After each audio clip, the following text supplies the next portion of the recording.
Hello and welcome, it's Pete again, and today we are going to be going through Tim Holtz Chapter 1. We're going to be looking at each die. We're talking about what makes those die so special. Well, the name Tim Holtz for a start, but we're also going to be looking at some project ideas. So stick around. Hey, if you've got any comments, anything that you love, anything you need to know, just pop them in the comments. We'd love to hear from you, and we do like to read them. So stick around and we're going to have some fun.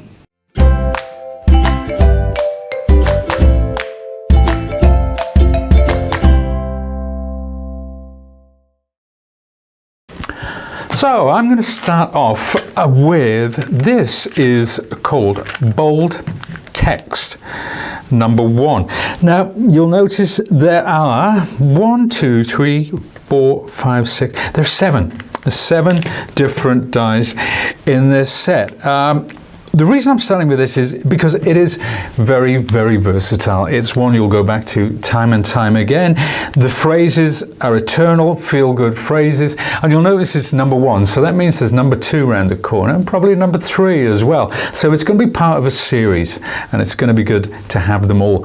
Now, let's take a look at what you're getting in this set, because there it doesn't look that big, but when you see the size of the phrases you're going to get, and all of these are the same width, so they fit on that big tag size. But that is the positive, that is the negative, so you're getting both, and that's part of the key to the versatility of this gorgeous set.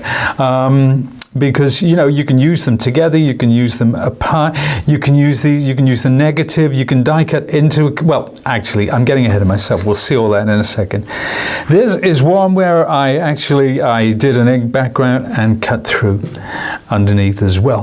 Why? I don't know, just for fun. Doesn't matter, does it? So there you go. Now let's take a look at a few of the project makes, and we'll keep it simple to start off with. We'll look at some cards. Now, this one here, you can see what I've done. What I've done here is I've actually used the same die and I layered it up 4 times. So I made 1 cut, took the die out, switched it round, made another cut, another cut, another cut, and it left this square in the center in which I put my hearts. That's one way to use it. Now say you cut it out of stencil film or white card, then you can use that as a stencil, and you can see this here, there's no die cuts there, it's just been inked through. So I inked through the stencil to create that kind of offset vibe. Now if you stencil with thicker card, you can actually use some 3D adhesive. That's the Sizzix 3D adhesive, and I used the lovely decorative foil sheets over the top to get that gorgeous sumptuous color, and you can see we got the texture as well. So that's by stenciling through the die cut. This one, slight extension of what I was doing before, simple ink background. You can see these hearts here. These hearts, we'll be talking about those coming up as well. But a really cute, really simple card, but a lot of impact with that. Now, how about making a shaker card? It's a really simple, shaker cards don't work on TV, they just don't. But trust me, that is full of lovely sequins and beads, which we've applied there. And that's simply by cutting into the card and letting the negative space do all the work for you. Now, for the man in your life, maybe a more masculine card going on. How about this one? This is just using craft card. Same thing, but what we've put some of Tim's cogs and metal findings in there. So there you go. That's another shaker cut. That's another way of using it. You want to get kind of mixed media. You want to use your glazes. You want to use resists, whatever you need. But again, from a stencil point of view, here you go. How about making your own bespoke gift wrap? Again, with those lovely hearts going across there. Really quick and easy, simple to do, absolutely gorgeous. How about something like this? A lovely frame. Now there's my daughter there. These hearts again coming in with this wood grain. Again, we'll talk about that, but that's a kind of a more mixed media kind of vibe. But they're so much fun to work with. You know, you can put them at different angles. It doesn't mean they have to be in the center of the card perfectly straight. They can be offset. That's the point of this. It's a really funky set, and you're going to love the versatility. Now, one last thing. This lovely jar, it looks like a glazed jar, but what I've actually done, now I hope you can pick this up. It says, hello there, make a wish. What I did is I used a texture paste and I put it through the stencil to create the letters. Then I just painted over the top with this glaze. So it looks like a glazed pot, but it's actually not, because we've got those letters going on underneath there. So that is bold text number 1. You will see this coming up again and again with some of the other dies, but let's just put that together for one moment out of the way, because I'm not doing these in any particular order today, by the way. I'm just picking them at random, whatever I fancy, and that's the great thing, it doesn't really matter. So how about this? This is simple plaid. Now, it's crisscrossing lines. None of them are completely parallel. The thickness varies on them. It's absolutely wonderful for creating backgrounds. But you might think that, well, you know, is it really that versatile? Yes, it is. It's one of the most versatile dies in this particular collection, because there's so much that you can do with it. Let's see the size of the die. That's it. That's how it comes out. Now let's say we do 2 colors, crisscross them to create this lovely background. You know, that's almost a tartan. You could put green in the background, change it up. How about, well, we talked about a background. There you go. So that's an inked one, which has been trimmed to size. And you can see it's not the full thing. It's just in the background there. Absolutely so versatile, so useful, and it lends itself to a lot of different styles as well. Now, I know I was talking to Tim, and he was saying, you know, the different things that you can do with this, it's, you know, you have to think outside the box. When you get a die like this that is versatile, you have to think, well, what can I do with it? So this is something that I did. In the spirit of the artist Mondrian, and that's just cutting it in half and paper piecing with some of these different colors. And then there's a guy, one of my favorite artists from the Glaswegian school, Charles René Mackintosh. This is kind of similar to his stained glass work. So again, same kind of vibe, but it's using that set. And this is one that we will see coming up time and again. With all the different makes. So I'm going to put these to one side, and that was simple plaid. Absolutely gorgeous. Now, next up, another one which is super versatile. This is wood grain. Now, this is one of Tim's colorized dies. Now, if you don't know what colorized is, if you've not come across it before, it's kind of like, the best analogy is kind of painting by numbers with cardstock or die cutting. So let me explain what I mean by that. I'm going to reach over and I'm going to take some samples. So this is the actual size. This is how they come out. But what I've done there, you can see I've cut different shades of browns, and how it goes together is like this. So you start off with your base color. That could be a dark brown. I've chosen black. Then I've gone with a darker brown, then a medium, and then finally this light for the detail. So there are 1, 2, 3, 4 dies there, and here again 1, 2, 3, 4 different dies. So there's 7 in total, because this one obviously is repeated. And just by layering it up, different colors of cardstock, you get these wonderful results. Now, you don't have to use colored cardstock. You can use plain cardstock and ink it up, so you can get different gradations of ink as well. This is using distress inks and some splatter techniques. So if you want to get that kind of vibe going on, that's equally as cool. How about this? This is using acrylics and a kind of a resist technique to get that kind of careworn old planks. Maybe you see by the seaside, it's got a kind of a, yeah, it's got a seasidey kind of vibe there. This is something that I created, and again, there is our bold text in the center there. But this, you can see, is just these planks layered up, this wood grain layered up onto the front of a journal. And this is just regular mat board.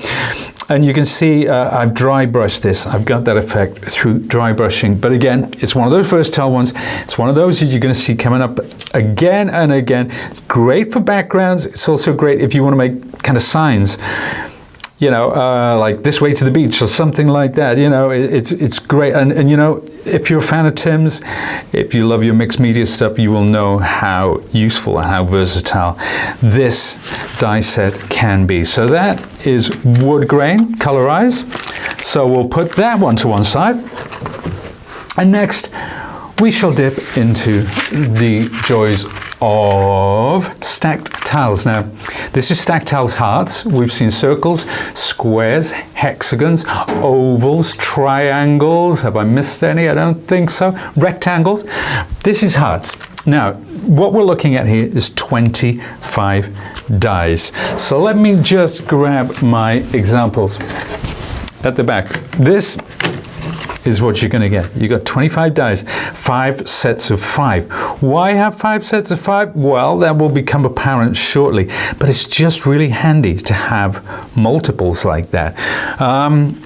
Some examples of what we've done. Let's start off going down that mixed media route. How about this? The techniques that it's take too long to get into it, but that they have a really nice vibe. I use stamps and resists and so on and so forth. And that base, if you're interested in the texture on that base, that'll be coming in a little later on. We'll talk about that. Now, how about maybe taking some of those hearts, creating a butterfly? How about making them, using them for a little shaker card? You see my hearts have got stuck there, but it did used to work. It's a cracking little shaker card, that one. Or something like this, something nice and simple and graphic. A couple of cards here. Now, how did I create that look? Well, quite simple. I used Tim's adhesive sheets, and what you do is they are sticky grid sheets rather. So they're a low tack sheet. So because there's a grid, I can line up all my hearts, and you can see then what I do is I take the card and I put it face down against there, and it creates the apertures like that. So again, sticky grid sheets, lots of different hearts, quite random this time. I simply cut the white card and overlaid it onto a inked background. That's simple, and that's why it's really handy having multiples of these. It really is so much fun. A classic heart shape, of course, as well. So let's put those to one side. That one's quite self-evident, those hearts, and I'll put this over here for later. Now, next up, let's get funky. Let's take a look at paper cut chicks. Again, this is a colorized one. You're getting the 2 chicks, you're getting the egg, and you're getting this wonderful base. And we'll talk a bit about that base. How many dies in this one? 12 dies in total. Now, these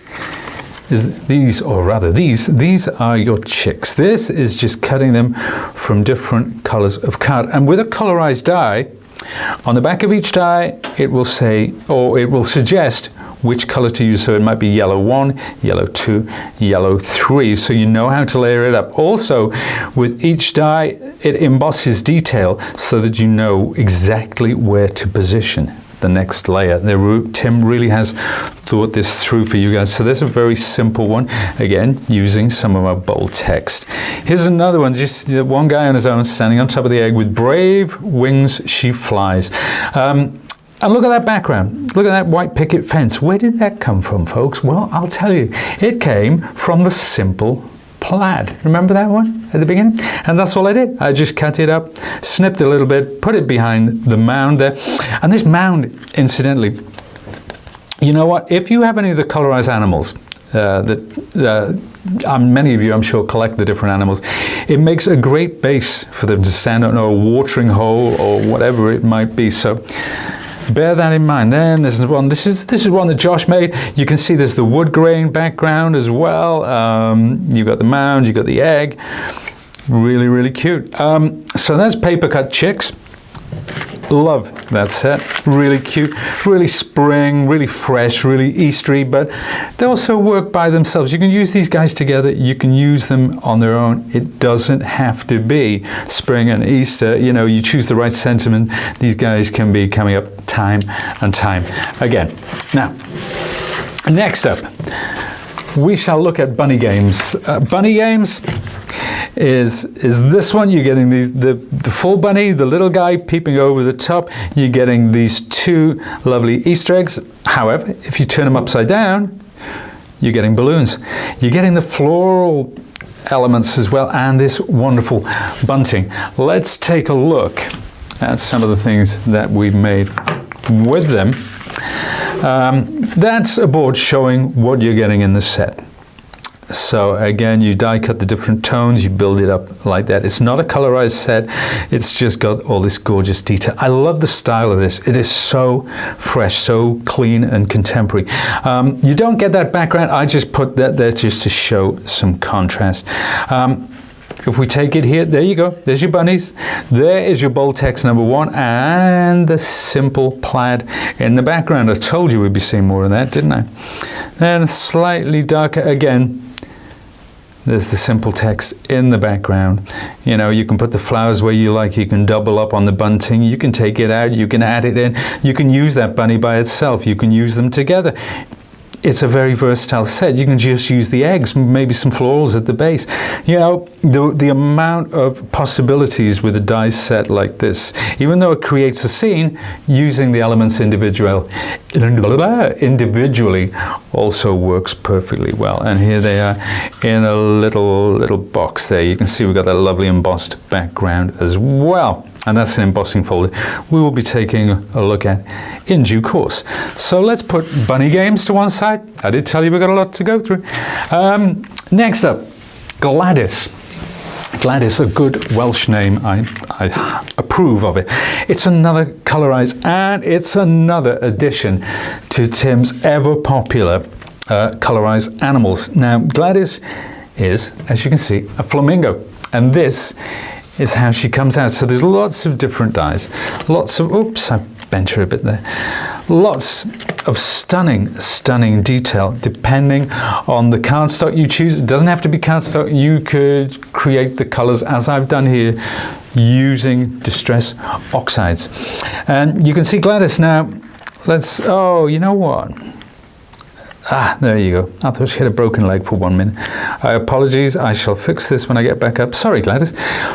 So what we've got here, you can see she's standing on this lovely platform which came with the paper cut chicks. Remember I was telling you about that? This background is, of course, the simple plaid, and we have our bold text as well. So there's 1, 2, 3, 4 different die sets from this collection, all working in perfect harmony. Really cute. Here's another one, slightly more muted tones there, again using the bold text in the background. But I want to show you how Gladys fits in with the rest of our friends. We got Clarence, we got Gladys, we got Gertrude, Winifred, Bernice, and Harrison there at the end. So you can see how she fits in size-wise, stylistically exactly the same. The artwork is all created by the same designer. So, you know, it's always going to sit together. So it's a wonderful collection to build up, and I know many of you have already started doing that. And that is Gladys. Now, a couple more die sets to go, and then we're going to be looking at the wonderful 3D embossing folders. But I'm going to start with Love Struck. Love Struck is another colorized. And you know, this again is for all year round. You know, love is in the air. It doesn't really matter. It comes in great for Valentine's, of course, but it also works for birthdays. It works for anniversaries, even at Christmas. You know, you get your colors right. Who am I to say? So that is Love Struck. And let us take a look at some of the things that we've created. First of all, this is the board. And it is colorized, as I say, so you got 1, 2, 3, 4 layers, the same with the smaller heart, and of course we've got the arrow at the back. Again, you know, you could use inks to create that color, to get some texture, to make it a little bit more mixed media. And you'll notice that the background here is actually, there it is again, a simple plaid. Didn't I tell you we'd be seeing a lot more of that? Then something more monochromatic. This is dry brushed. We've got the simple plaid. Again, in the background, the smaller heart and this lovely embossed motif, which, as I keep explaining, we're going to be seeing coming up. But it's good to know that you can use these different dyes in so many ways, in so many different makes, and that they all go together. And finally, there you go. Now, we've got the heart there. We've also got our bold text, and we have that wonderful, wonderful wood grain in the background there. So again, a very versatile set, really, really cute, lovely. I love the style of this, but you know, you don't have to use those 4 hearts laid up. You can use them individually, you can use them singly, or just 2. It's entirely up to you. You know, Tim does a lot of the hard work for you, but he puts a lot of the creativity back in your hands, and he dares you to be different. He says, hey, go where you want with this. This is your die set now. You know, do what you want. Show us what you can do. You know, we love to see it. So, you know, put it in the comments what you've done, or send in photographs. We would love to see them. Now, that is Love Struck. There's one more die set to go. And this is Bird and Egg Colorize. Now, this is a colorized, but not like we've seen in the past with the animals. You know Tim's brushstroke florals?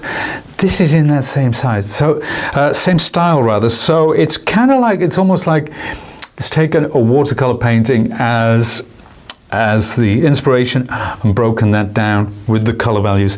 And let's take a look at some of the things that I've done with that. Now this is a board showing you the size of the bird and the egg, and again, by getting the cardstock right, by getting these layers, you know, there is a guide on the back of the colorized dies saying which colors to layer up with, but you know what, do what you want. You do it your way. It doesn't really matter what we say, but you know, this one, for example, that's a really kind of mixed media thing going on. We've used acrylics and we've used a resist there, so that's quite monochromatic. Then again, this is just the plain cut. Well, it's anything but plain. It's gorgeous cardstock.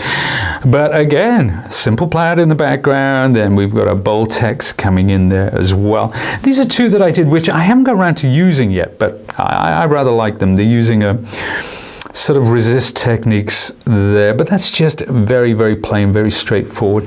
And finally talking about that watercolor vibe, we've got, you can see I've used distress inks this time to get those rich browns, the deep browns, the warm browns, wow, so much going on there. But and again, yeah, I don't know if you can see the background there or the sides of this, but this is using our next embossing folder, which we'll talk about in a minute. That's quilted. And then finally, die cutting the bird and inking through it to create, again, your own wrapping paper. This is a great way of crafting with your kids as well. You know, they love this sort of thing. You can just lay it down, ink through. It's pretty foolproof, but the effects are quite stunning. Now, that one is Bird and Egg. And finally, this is going to lead me on to 3D embossing. I've got so many projects here. I don't know what to do with them, but I'm going to start off with quilted. And this is it. And really, this time, Tim has excelled in top. Tim and Ryan at Sizzix HQ, who works on these for Tim, they work together to really push the boundaries of 3D embossing technology. And this one, the quilted, let me lift up a board to show you, probably best this one. So this is just on black card, and you can see I've used gilding waxes to pick up the detail. But each of these stitches is individual. It's kind of like an old leather seat, you know, like a gentleman's club. Do they still have such things? But not only have you got this wonderfully delicate leather effect distressing there, but it is also quilted. So this is kind of domed. So the whole thing, when it's 3D embossing, it actually, these are not flat, these are slightly domed. So I don't know if you can pick that up there, but it's a stunning effect. And this is it in negative, so this is, so you can use it as an emboss or deboss. And then finally, and I'm going to put my thumb over here because I've stained that there, but I've told you about it now, so what's the point? But here we are. This one's debossed and inked, so you're getting that wonderfully luxurious quilted leather vibe going on, and I've used it for various backgrounds. You can see I used it for the edge of that shadow box, and you can see for the background as well. Really, really cool embossing folder, and the detail in each of the individual stitches as well. Not just the stitch itself, there's actual detail in the stitches. And next up, I want to show you damask. Because it's gorgeous. It's absolutely glorious. And this is how the folder comes out. That's the full size there. And not only has it got all these little detailed areas, but these kind of like acanthus leaves, they're rippled. They don't just emboss. It's hard to explain, but they're actually undulating. It's stunning. You can probably see it better with this one, to which I've applied Sizzix luster waxes to pick up the detail. So there's rose gold, gold, and silver there, getting that lovely detail going on. This one simply I embossed onto rose gold card, and I ran some like antiquing cream over the top and just brushed it away. This one is dry brushed. Again, this one is using brown acrylics to get a kind of a rust finish. Again, this one was the same thing, but with paint dragging over it. I mean, it goes on and on and on. The techniques that you can use, there's a lovely little notepad here. It's stunning. And look, you can wrap, if you take a 3D embossing folder, you can wrap it around a 3D object like a candle as well. So that one's there, that's dry brush, that's one of the hearts from Heartfelt. And I alluded to this at the time. Now, where did I put it? Oh yeah, this one here. This one here. Using those lovely hearts from the stack tile set. But the base, I said this base is rather interesting. And again, that's our embossing folder, that's our damask, but with simple dry brushing. And it's a technique that anybody can do, and it doesn't take you long to get up to this level. It really doesn't. It's a simple one, but it's stunning, and that's what we like. That's what we like. So let's put those to one side, because this is a final embossing folder, and it's absolutely great. It's called Doily. It's called Doily, and this is it. And it's a very vintage doily, vintage lace doily, but you need to see this to believe it close up, because the detail in each individual piece of this lace doily is incredible. The stitches, the way, so kudos to Tim and Ryan for getting this one as stunning as it is. There it is as an inked background, so very subtle, very gentle. Now you can see it here. We've done it for the front. This time the deboss, and that's using our lovely some of our lovely texture roll. So that's a gorgeous texture roll there. It's just such a classic look, such a classic vintage. Now, there is one of the things about this is, because you have this wide expanse of nothingness going on, that gives you an area on which you can apply your die cuts, you can apply stamps, but because of that area, it doesn't just go edge to edge like an all 3D embossing folder. So you can do something like that. So you can put a larger piece of card in, and it just gives you all this blank space. You can go from top to bottom with a longer one as well. It's very versatile in the way you can position your card, juxtaposing it alongside that.